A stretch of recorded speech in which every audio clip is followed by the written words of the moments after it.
Este é o meu respirar.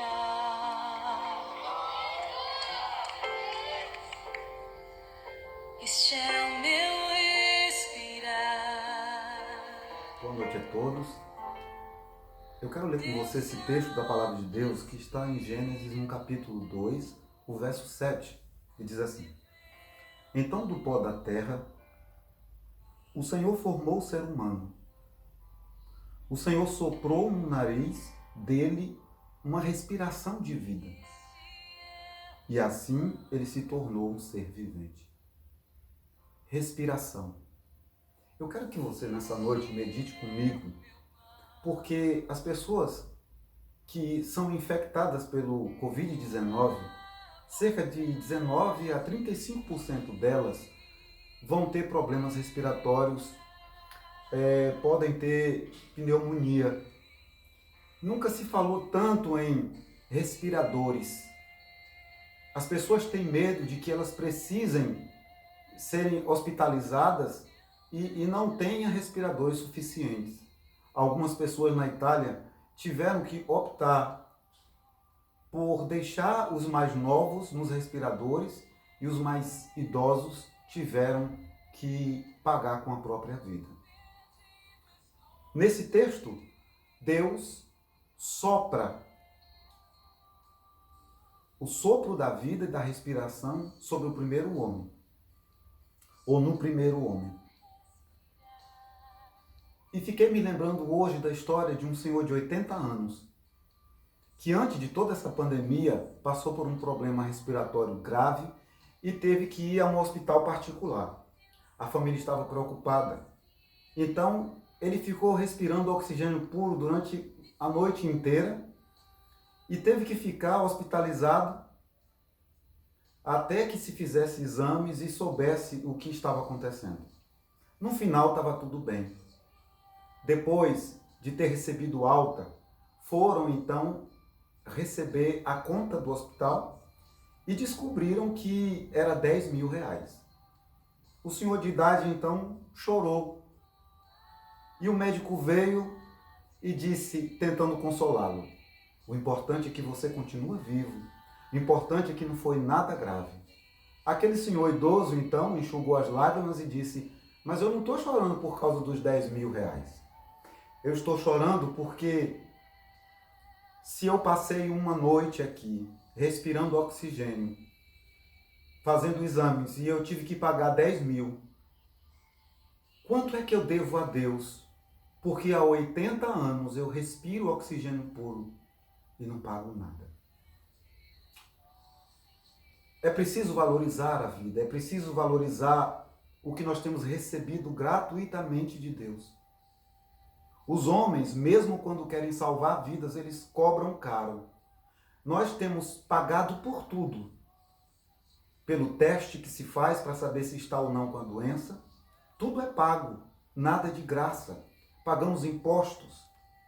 Os respiradores são para poucos, porque também não se tem muitos respiradores.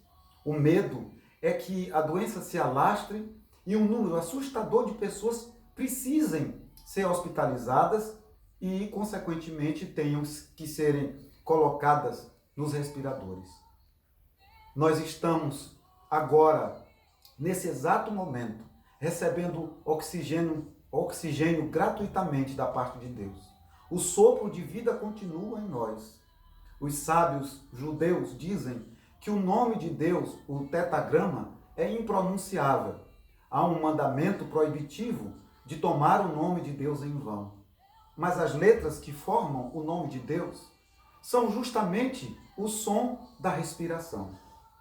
Quero que você saiba nessa noite que a primeira coisa que um ser humano faz ao nascer é chamar Deus pelo nome. É quando a gente começa a respirar. Morrer seria deixar de chamar Deus pelo nome ou chamá-lo pelo nome pela última vez. Muitas pessoas estão sendo vitimadas pelo coronavírus. As pessoas estão assustadas, nós estamos em casa ainda assustados. Mas é o momento da gente pensar de como tudo foi feito de maneira tão tremenda pelo Criador.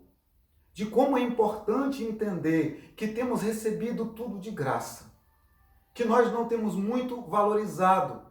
E quantas vezes a ansiedade, a correria do dia a dia nos deixa quase que sem fôlego, com a respiração ofegante.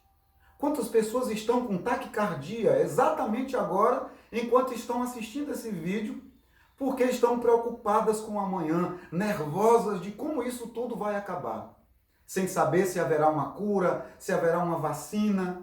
Eu quero te dizer nessa noite que o Deus que sustenta a humanidade, o Deus da respiração, o Deus do oxigênio puro, está na tua vida, está na tua sala agora, está diante de você, está sobre você e em torno de você. Somente Ele tem o sim e o não. Somente Ele abre e ninguém fecha. E somente Ele pode fechar e ninguém pode abrir.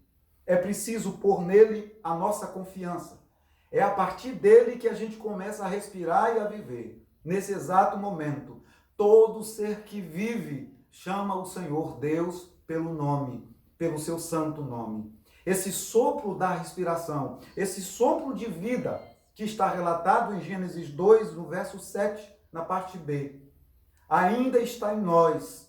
E é essa força que nos traz vida e que nos mantém de pé. Esse é um tempo em que se valoriza muito a respiração, o oxigênio.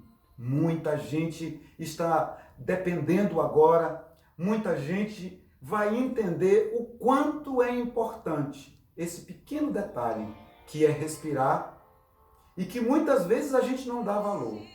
Está em casa agora, está de quarentena nesse tempo. Talvez seja uma oportunidade que Deus esteja nos dando para valorizarmos as pequenas coisas. O estar em casa, o estar com a família, já falamos sobre isso. Aproveite essas oportunidades. Tenho dito a algumas pessoas que têm entrado em contato comigo, que estão nervosas, que estão com síndrome do pânico. E eu tenho perguntado a algumas delas: vocês se lembram qual foi a última vez que pisaram na terra, que sentiram o chão, a grama molhada, que ouviram o canto de um pássaro, que ouviram o barulho dos rios? As pessoas estão encaixotadas, estão vivendo enclausuradas nos condomínios, nos prédios, cercadas de concreto. Deus não nos criou para essa espécie de vida. As pessoas estão apavoradas agora. Mas isso tudo vai passar. A pergunta que fica é: quando sairmos da quarentena, que tipo de pessoa seremos? Vamos valorizar essa nossa liberdade de ir e vir, de respirar livre, de entender que lá fora não há um vírus mortal, que se respirado pode acabar com a vida da gente, e que não só a nossa, mas também com a vida das pessoas que amamos. Vamos lembrar hoje de como Deus tem sido glorioso. E como aquele senhor de 80 anos chorou e pensou: quanto eu devo ser grato ao Senhor. Por 80 anos eu tenho respirado oxigênio puro gratuitamente. Vamos orar? Que Deus te abençoe. Fique em paz. Não entre em pânico. Não perca a respiração. Não perca o fôlego. Levanta-te e resplandece, porque já vem a tua luz. E a glória do Senhor vai nascendo sobre ti. Senhor Deus, nosso Pai, nós queremos te agradecer pelo fôlego de vida, pela respiração. Sem ela, não existimos. Mas ela é aquele sopro que o Senhor nos concedeu lá no Éden e que nós passamos de geração a geração. Pai amado, Deus das misericórdias, faz com que o ser humano, ó Deus, faz com que esta pessoa que nos assiste agora possa aprender a valorizar todas estas coisas e entender que tudo vem de ti. Tu és o meu respirar, tu és o meu pão, tu és o meu alimento. Seja conosco, Senhor. Nos abençoe. Cura esta pessoa que nos assiste agora. Traz paz e tranquilidade ao seu coração, em nome do Senhor Jesus. Amém. Deus te abençoe.